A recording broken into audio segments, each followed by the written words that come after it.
सीताराम मित्रों, हमारे चैनल श्री सनातन में आप सबका बहुत स्वागत है। प्लीज़ वीडियो को लाइक करें, शेयर करें, आपके जो भी विचार हैं वो कमेंट में रखें और अगर चैनल पर नए हैं तो कृपया चैनल को सब्सक्राइब करें। मुझे आपके सपोर्ट की, आपके साथ की बहुत बहुत बहुत ज़्यादा आवश्यकता है। चलिए वीडियो शुरू करते हैं। जिसके पास कोई हीरो नहीं होता, कोई नायक नहीं होता, उसके स्वयं नायक बनने की संभावना खत्म हो जाती है। If you don't have a hero to follow, you can't be a hero yourself. आज मैं आपको एक हीरो देने जा रहा हूं, एक ऐसा नायक जो भरी जवानी में दुनिया से चला गया, लेकिन जाते जाते अपने रक्त से शौर्य की ऐसी गाथा लिख गया कि 5000 वर्षों बाद भी समय की कालिमा उसका एक अक्षर धुंधला नहीं पाई। अर्जुन और सुभद्रा का पुत्र अभिमन्यु। महाभारत युद्ध का आज 13वां दिन है। कुरुक्षेत्र लाशों से पटा हुआ है। रणभूमि की मिट्टी अपना रंग बदल चुकी है। कभी पीली हुआ करती थी, अब लाल है। धरती से लेकर आकाश तक चील, कौओं, कुत्तों और सियारों के बीच मांस की छीना झपटी मची हुई है। चल रहा महाभारत का रण, जल रहा धरित्री का सुहाग, फट कुरुक्षेत्र में खेल रही नर के भीतर की कुटिल आग। और ये तो होना ही था। भगवान श्री कृष्ण ने हस्तिनापुर में इस प्रलय की झांकी बहुत पहले दिखा दी थी। केशव ने चेतावनी दी थी दुर्योधन को, टकराएंगे नक्षत्र निकर, बरसेगी भू पर वन्य प्रखर, फण शेषनाग का डोलेगा, विकराल काल मुख खोलेगा। दुर्योधन, रण ऐसा होगा फिर कभी नहीं जैसा होगा। और सचमुच वैसा ही रण हो रहा था जैसा माधव ने कहा था।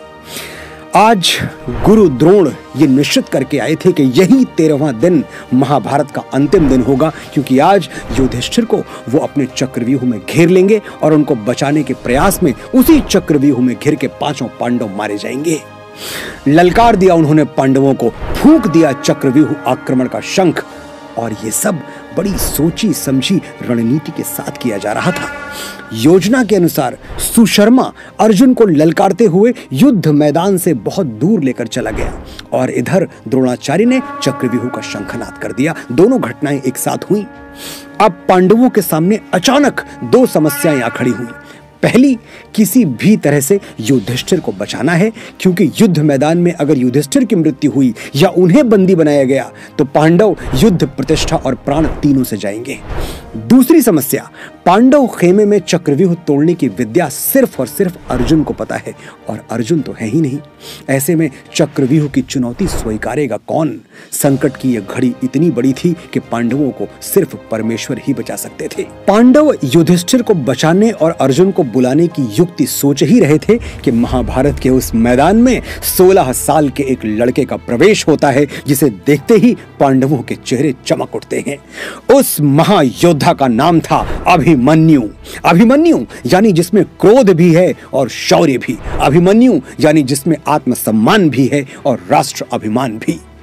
अभिमन्यु ने बड़े ओज के साथ युधिष्ठिर को प्रणाम किया और कहा, आप निश्चिंत रहें महाराज, मैं चक्रव्यूह के 6 द्वार तोड़ने की विद्या जानता हूं और मुझे विश्वास है कि जब तक मैं अंतिम द्वार तक पहुंचूंगा पिताश्री वापस आ चुके होंगे। अभिमन्यु ने चक्रव्यूह में प्रवेश से पहले सभी बड़ों के पांव छुए। सबने कहा, आयुष्मान भव, आयुष्मान भव, आयुष्मान भव। अभिमन्यु ने अपने मामा श्री कृष्ण के पैर छुए तो कृष्ण बोले, यशस्वी भव। अभिमन्यु जान गए कि कृष्ण ने उन्हें आयु का नहीं, यश का आशीर्वाद दिया है। यानी आज 2 बातें निश्चित हैं। एक, उनकी मृत्यु, और दूसरा, मृत्यु के बाद युग युगांतर तक उनका यशगान होना। अभिमन्यु मुस्कुराए। उनके अंदर वही लालच जाग उठा जो भारत के साधारण से लड़कों को विक्रम बत्रा, अनुज नायर और मनोज पांडे बना देता है। बलिदान का लालच, राष्ट्र यज्ञ में आहुति बन जाने का लालच। बजाय इसके कि कृष्ण का संकेत समझकर वो अपना इरादा बदल दें, अभिमन्यु दुगने उत्साह के साथ चक्रव्यूह की ओर चल दिए। फिर जो हुआ आप जानते हैं, लेकिन जो आप नहीं जानते वही बताने के लिए मैं आज आपके समक्ष उपस्थित हुआ हूं। इस दुखद सत्य से आप परिचित हैं कि अभिमन्यु से छल किया गया। चक्रव्यूह के 7वें द्वार पर द्रोणाचार्य, दुर्योधन, दुशासन, शकुनी, अश्वत्थामा, जयद्रथ और कर्ण जैसे योद्धाओं ने मिलकर एक अकेले बालक पर पीछे से हमला किया। युद्ध की सारी मर्यादाएं तोड़ दी और इस हमले में अभिमन्यु वीर गति को प्राप्त हुए। लेकिन ये आधा सच है, आपको पूरा सच जानना चाहिए, तभी आप अभिमन्यु का हीरोइज्म, उसका महानायक होना स्वीकार कर पाएंगे। अभिमन्यु कर्ण, शल्य और दुशासन जैसे महारथियों को युद्ध में पहले ही हरा चुका था, और उस दिन चक्रव्यूह में भी अभिमन्यु यूं ही नहीं मर गया।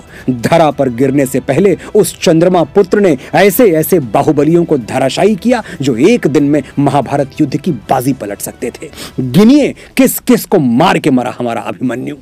लक्ष्मण जो दुर्योधन का पुत्र था और महाप्रतापी था, कर्ण का छोटा पुत्र, जयसेन का पुत्र, अश्मका का बेटा, शल्य का छोटा भाई और रुक्मरथ शल्य का पुत्र, द्रघलोचन, कुंडवेधी, सुषेण, बृहदबाला, मार्तिकवत, वसत्य, वृंदक, कृथा और अधर्म की ओर से लड़ रहे कई और भी योद्धाओं को नर्क के द्वार तक पहुंचाकर स्वर्गवासी हुआ था हमारा अभिमन्यु।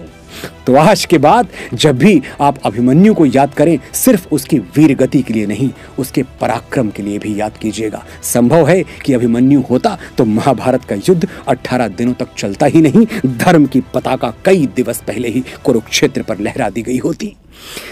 आपके अंदर भी एक अभिमन्यु है, उसे वीर निद्रा से आज और अभी जगाएं। सनातन और मां भारती को हमसे बड़ी आशाएं हैं। जय हिंद, वंदे मातरम।